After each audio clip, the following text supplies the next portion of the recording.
Christian Rimbaud vous raconte les bas-reliefs de Lisieux. La montre, dite aussi la grande parade. Sur téléphone, mettre en position horizontale. Avant de regarder cette vidéo, et afin de mieux comprendre, je vous conseille d'ouvrir les autres vidéos que j'ai publiées sur le thème des bas-reliefs de Lisieux.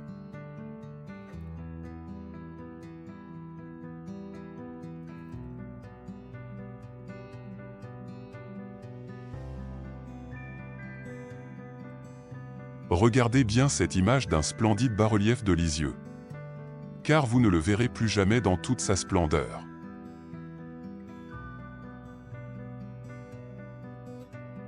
C'est le premier bas-relief que le sculpteur Claude Gruère a installé sur les murs d'Hauteville à Lisieux. C'est aussi le plus connu, ce qui a permis de faire oublier tous les autres, les 18 autres, paradoxalement. Depuis sa pose en 1966, il n'a jamais fait l'objet du moindre soin, il n'est pas détérioré comme la plupart, mais ses vraies couleurs ont presque disparu.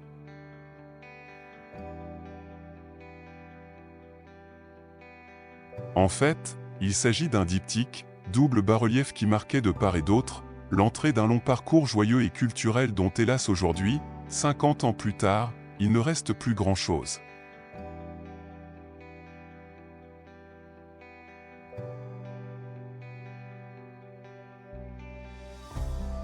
Répartis en deux panneaux de même dimension, longueur 1,50 m sur 1,70 m de haut, surface sculptée 2 x 2 mètres carrés. Installés de chaque côté de l'entrée principale du cheminement situé sur le boulevard Kennedy, face à l'Arboretum. Les deux bas-reliefs ont été installés en 1966, mais maintenant, en 2023, leur approche est peu perceptible.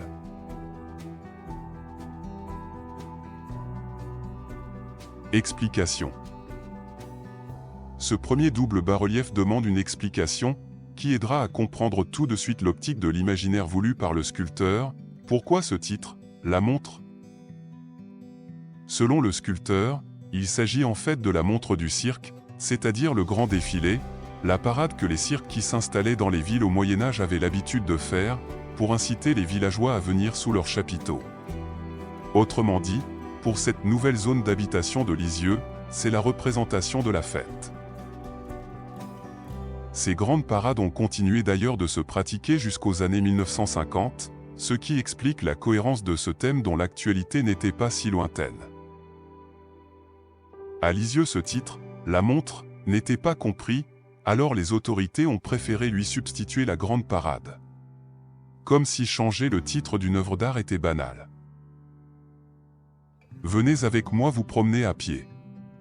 L'ambiance a bien changé depuis 1966, les bas-reliefs de Claude Gruère sont cachés et l'entretien de ces massifs et herbes folles n'est pas vraiment assuré.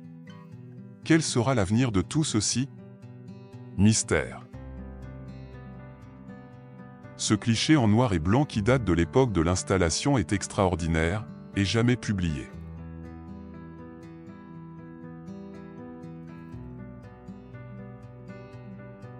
Georges Duval, l'architecte, avait imaginé un bassin de chaque côté sous les bas-reliefs, véritable miroir d'eau, créant une ambiance reposante et multipliant les effets de perspective. Les dégradations qui suivirent ont amené la disparition des bassins, remplis ensuite de terre et de buissons.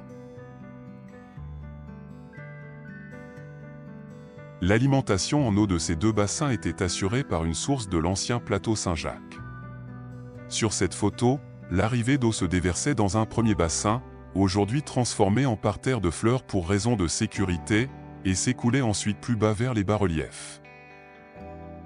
Ces constructions modernes en ciment étaient agrémentées de briques pour s'insérer dans l'ensemble de Hauteville. La transformation importante de ce secteur prévoit de faire disparaître ce dispositif devenu hors d'usage. Les démolitions en cours ne semblent pas s'en préoccuper. D'ailleurs, un plan envisage d'isoler ces deux bas-reliefs à l'intérieur de ce qui devrait devenir une résidence, précision à suivre. Avant de continuer, n'oubliez pas de regarder la vidéo numéro 43, si vous voulez comprendre comment ces œuvres d'art ont été fabriquées et installées, technique extraordinaire du sculpteur Claude Gruère. Venez avec moi derrière les buissons, nous allons voir de plus près.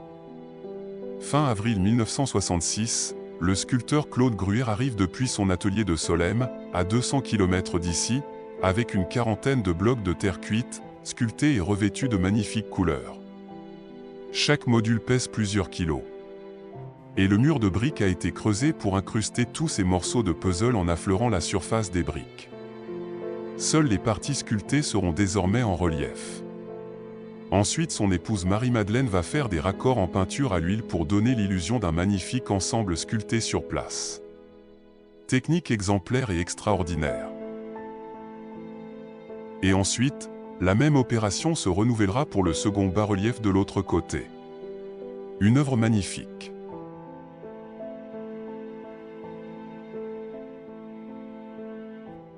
Les si belles et si harmonieuses polychromies de Marie-Madeleine Gruère ont perdu de leur vivacité d'origine, certes, mais l'harmonie de l'ensemble est toujours là. Plus de 50 ans exposés à tous les vents. Et de voir l'expression heureuse de cette jeune cavalière de cirque, devrait faire oublier aux Lexoviens qu'il ne s'agit pas de la reine Mathilde, contrairement à la croyance locale.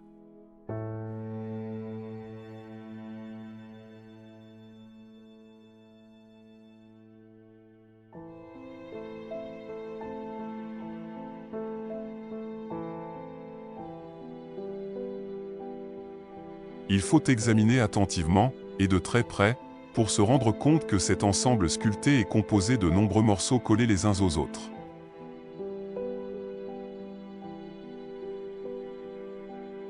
Et jamais le sculpteur n'a sacrifié un visage, ni une main, les détails importants comme cette robe, sont superbement reconstitués.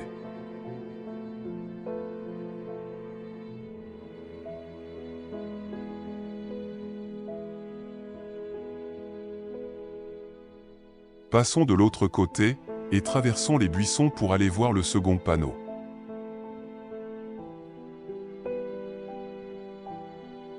L'installation de ce bas-relief posa une difficulté inattendue, les immeubles étaient déjà habités.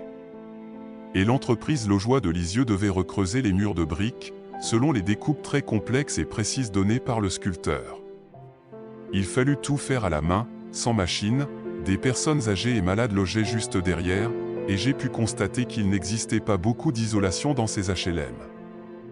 La réticence de la municipalité pour accepter ces décorations, qui cependant ne coûtaient pas un sou à la commune, retardait le chantier d'installation de ces œuvres d'art.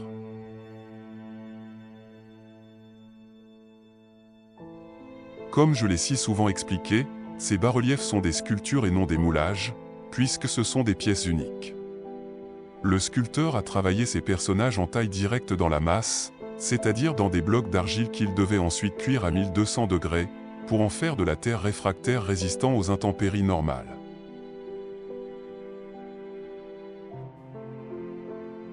J'ai ajusté les couleurs de ces vidéos pour les rendre au plus proche de l'origine.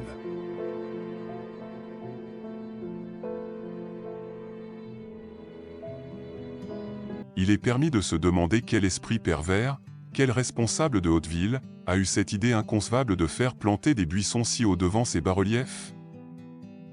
Incompétence ou plutôt obsession de les camoufler, comme pour d'autres d'ailleurs. Cette anomalie ne choque absolument personne à Lisieux, ceci semble même faire tellement partie du paysage qu'il ne viendrait pas l'idée de modifier quoi que ce soit. Exactement comme si ces plantations avaient été faites dès l'origine, les jolis bassins ont été totalement oubliés, c'est ce genre de réaction que j'entends régulièrement. Et même pire, beaucoup estiment que c'est plus beau comme ça. Dans ces conditions, il est facile de comprendre que jamais une mise en valeur, ou une restauration de ces bas-reliefs ne seront effectuées. La notion de sauvegarde des œuvres d'art n'est pas prioritaire à Lisieux. Quel est l'avenir de ce double bas-relief? Actuellement aucune réponse. Son état acceptable peut le sauver des destructions qui vont perturber toute cette zone d'habitation, dans les années qui viennent. Ces couleurs devenues d'une fadeur insipide, seront-elles restaurées? C'est peu probable. Voici un texte de loi qui nous éclaire. S'agissant de l'entretien et de la maintenance, le propriétaire qui en est responsable, sur ses crédits de droit commun, doit également être vigilant sur la nature des mesures prises. C'est pourquoi il est fortement recommandé de faire figurer dans un contrat passé dès le stade de la commande, toutes les clauses techniques concernant l'avenir de l'œuvre et réglant les questions d'entretien, de maintenance, de restauration, de déplacement éventuel. Ces prescriptions techniques, élaborées par l'artiste, permettent d'éviter la dégradation de l'œuvre. Il est parfois utile d'envisager la possibilité de reproduire l'œuvre en cas de détérioration grave. Le souci est qu'à Lisieux, il n'existe aucune archive des procès-verbaux de réception de ces œuvres, donc aucune trace de contrat, et le donneur d'ordre mandaté par la ville a cessé toute activité. Hauteville va être entièrement transformée par le nouveau plan de rénovation urbaine, pendant plus de 10 années de destruction et de travaux très importants. Concernant les bas-reliefs, l'avenir est sombre et incertain. L'esprit créateur et culturel de Georges Duval et de Claude Gruère ont été littéralement bafoués et oubliés. Seule image, noir et blanc en petit format, utilisée dans le rapport complet sur l'œuvre de Georges Duval à Hauteville. Les bas-reliefs n'ont pas du tout retenu l'attention. C'est également la même image qui est utilisée dans beaucoup d'ouvrages sur Lisieux, comme si l'œuvre de Claude Gruère se limitait à cet unique bas-relief, et comme si les polychromies remarquables de son épouse Marie-Madeleine ne méritaient pas la peine d'être reproduites.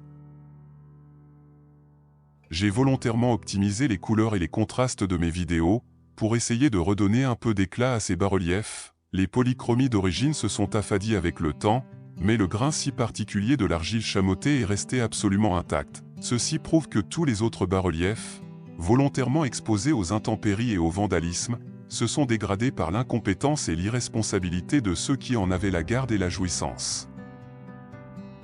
Honte aux Lexoviens.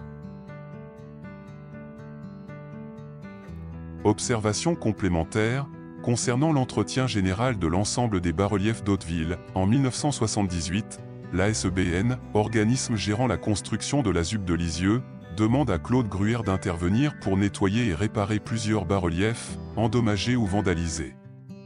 Le sculpteur terminera les travaux en 1979. Pour les deux bas-reliefs, la montre, les travaux seront minimes, sauf de vilaines peintures ajoutées sur quelques têtes des chevaux qu'il devra reprendre. En 1992, l'ASBN demande un nettoyage de l'ensemble. Quand sera-t-il ? Claude Gruère n'est plus en activité. Depuis, la ville ne s'en occupe absolument plus. Aujourd'hui, les polychromies de ces deux bas-reliefs pourraient être restaurées, mais aucun responsable ne désire prendre de décision. Une des raisons est que ces œuvres maintenant appartiennent à un bailleur social, l'autre est que ceux-ci n'offrent aucun intérêt. À gauche, un cliché du Fond Sturler, c'est une diapositive surexposée que j'ai trouvée en mauvais état et assez floue. Je l'ai retravaillée en conservant par comparaison la polychromie d'origine. Ce cliché date de 1977. À droite, une photo que j'ai prise sur place en 2018, sans modification de la lumière naturelle. Les transformations des couleurs sont le résultat d'une exposition trop ensoleillée et au manque total d'entretien. Un vandale, ils sont très nombreux à Lisieux, avait osé coller une canette de bière en guise de sexe au cavalier. Le ciment colle est toujours là. Ces deux bas-reliefs sont heureusement encore conservés, mais une dizaine semblable a déjà été détruite. Mon indignation perceptible résulte de l'irrespect d'un art, de l'art, qui est évident au fil de ces images de Lisieux. Ma colère est dirigée envers les destructeurs de cet art, qui sont anonymes et peuvent agir grâce à une indifférence locale incompréhensible. Le vandalisme lexovien répété des œuvres de Claude et Marie-Madeleine Gruère est une agressivité de l'existence même de ces deux artistes, et cela est insupportable et condamnable. Et mes autres vidéos seront, hélas, aussi graves. Qui peut modifier ou arrêter ce genre d'exaction ?